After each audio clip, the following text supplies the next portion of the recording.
Hello, welcome to the second video from section 2.2, where we'll be doing more histograms as well as frequency polygons and time series graphs. Take a look at example 5 of our 25 randomly selected students, and they were asked the number of movies they watched the previous week. We are given the results here. Take a moment to pause the video to see if you can fill out this graph here. This is what you should have gotten for your relative frequency. Please recall, in order to reach the cumulative relative frequency, we add up the values under the relative frequency. Go ahead and pause the video and see if you remember how to do that. And we should end up with our table being filled like this. Now, with this data, we are asked to construct a histogram.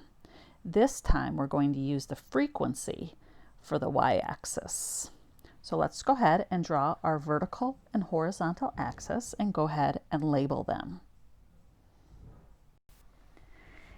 And here is my graph with the axis and the labels. Now, please remember, the first step in making a histogram is to decide how many bars we want here.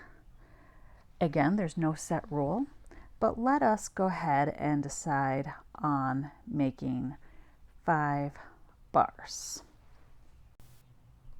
Now here is another example as to how we can make this histogram.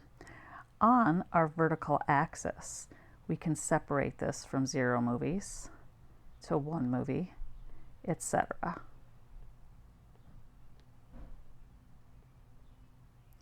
And then we can label our vertical axis with the frequency. I'll choose to label mine in increments of 2. And from here, we go ahead and we draw our histogram. So for those that watched only 0 movies, that occurred 5 times. For those who watched 1 movie, that occurred 9 times. And of course, the histogram, the bars touch. And we'll keep going on with this process. So notice how I did not use endpoints here, but instead I was able to use more of a midpoint. So you really can vary how you make a histogram. Now let's make sure to put in our title as well. And now we have our histogram completed. If you notice in the lower half of the page, we're able to make a histogram in our graphing calculator as well. And here are the step-by-step directions. We will be doing that on the graphing calculator in another video. That concludes our second video for section 2.2.